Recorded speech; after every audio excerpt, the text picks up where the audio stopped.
stop what you're doing, because not only have the Chicago Bulls made a trade, they made a trade that's uncharacteristic of AK, where they're actually stacking assets. Does this mean a larger deal is coming? We'll discuss all that, plus the Bulls win right after this.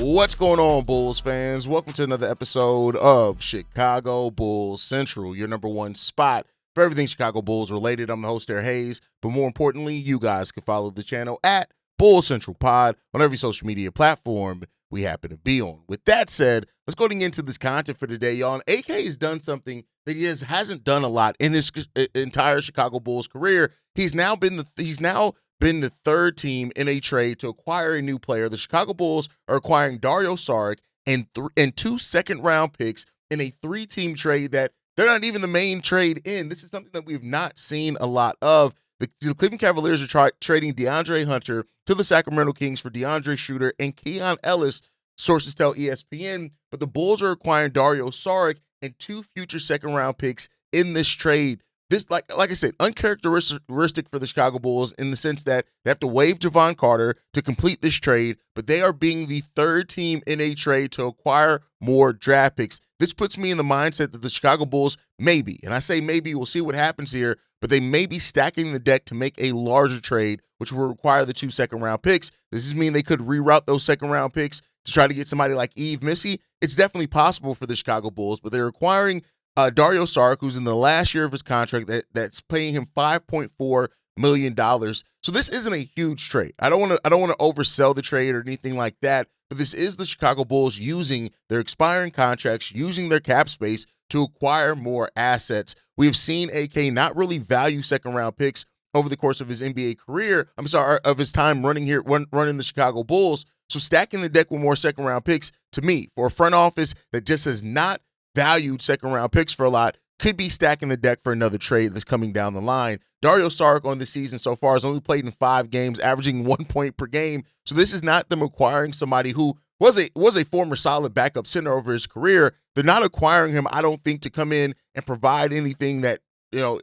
Zach Collins isn't bringing, for example. Not to say that he may not get a chance, but this is a guy that's only averaged 8.2 minutes per game. I don't expect that to drastically change here for the Chicago Bulls. Even last year, where they needed a backup center with Jokic, he only played 13 minutes last season for the Denver Nuggets. So I'm not expecting Dario Saric to really do a whole lot for the Chicago Bulls in this, but I do look at this trade and I do say, hey, this is a nice setup trade if you make another move later. You have now another expiring contract with Dario Saric, even though Jevon Carter was already expiring, but another expiring contract that you now have 2 additional second-round picks on top of your other picks. And so what we've heard, the Chicago Bulls, could be looking to move the Portland pick. Maybe now, instead of that, they're looking to move these 2 seconds. And the thing that makes this the most interesting is that Yves Missi reportedly, the value is around 2 second-round picks. Now, we've heard that the Pelicans were holding out for a first, but we've heard from Jake Fisher that the value may end up being more around 2 seconds. Now, are the Bulls doing that? Are they going to pair the 2 seconds with something else? That's what's left to be made now. We have 4 days remaining until the trade deadline. The Bulls have now set themselves up with 2 additional draft assets heading into the trade deadline, and now we just got to see what they're going to do with it. I'm not going to say that they're going to do something major, whatever else, but they have now set themselves up with even more assets. The Bulls are an asset-rich team at this trade deadline. The $89 million in expiring contracts, which Dario Saric does not change that at all. They have all their first-round picks. Now they have 2 additional second-round picks as well that they can include in any trade. On top of they have a trade exception of $17.9 million, another trade exception of a little over $2 million. They have assets. So the Bulls have now stacked the deck further to give them even more assets now to head into this trade deadline. Now we got to see what they're going to do with it. All eyes were already on AK from Bulls fans waiting and seeing what AK was going to do with this. Now it's on AK even further to see what he's going to do with this. Now have an opportunity to really kind of do something here that he hasn't characteristically done. So do we see the Bulls play third team even more in another larger trade? Or are the Bulls now going to use and go after their center that they can get? Is it stacking the deck for Nick Claxton, Day'Ron Sharpe, Yves Missi, right? There are players out there that can help the Chicago Bulls right now that they just got to be aggressive about going out there and getting, and we'll see if they can do that. On top of that, the Bulls did get a win tonight over the Miami Heat, 125-118. This is a game where everybody was missing so many players, right? Modest Buzelis was there with 21 points, going 7 of 15 shooting from the field, 8 rebounds, 4 assists. He did have 8 turnovers as well with 1 block. Ayo Dosunmu led the Chicago Bulls in scoring with 29 points, going 11 of 16. His usual efficient self, 9 assists, 8 rebounds. He had 5 turnovers and 2 steals. Also, 20 points from Isaac Okoro, 15 from P. Will, who had to be in the starting lineup, and 11 points from Jevon Carter coming off the bench. And Jevon Carter's now farewell game for the Chicago Bulls. This was a win that the Bulls needed after losing 3 straight games. They get back in the win column. They're now 1 game below 500 when they take on the Miami Heat today. Again, in the second of a back-to-back, the Bulls are going to be looking to get above 500. Can the Bulls finally get above 500? Can they stay above 500 is the larger question. We've gotten to 500 before. We've gotten 1 game above 500. Now it's about this team trying to get to the place of staying above 500. You got this game against the Miami Heat.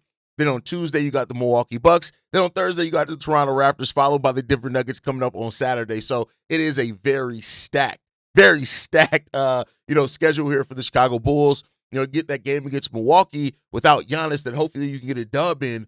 But the Chicago Bulls team showed a lot of heart. They played together as a team. This is a game where, like I said, both teams were missing a majority of their starting lineup. So the only starter in there for the Miami Heat was Bam Adebayo. Well, I mean, Andrew Wiggins was in there too, but Kasparas Jokic, the rookie, ended up starting in this game. That's how tempered down these lineups were. Now you're probably going to get both teams with more complete lineups coming into this game on Sunday. So we may see Josh Giddey, we may see Kobe White, we may see those players, and we can see what they do with it. Hopefully the Bulls look better in that game and can do that. But hey, the Bulls get a win. Yuki Kawamura makes a debut. He even goes 2 of 3 from three-point range, scoring his first points in the Chicago Bulls uniform.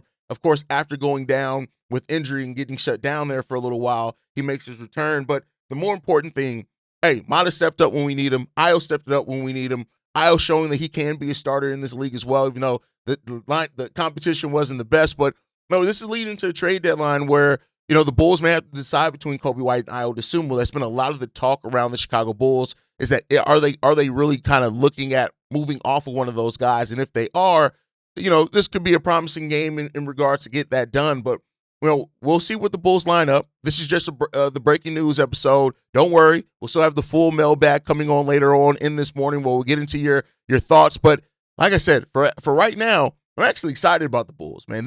They have made a trade that has set them up for possibility. Now, I want to be clear here. That possibility could come down to them not doing much with it, right? That's definitely a possibility here as well. And I do think that's a likely scenario in which the Chicago Bulls just aren't going to do much still.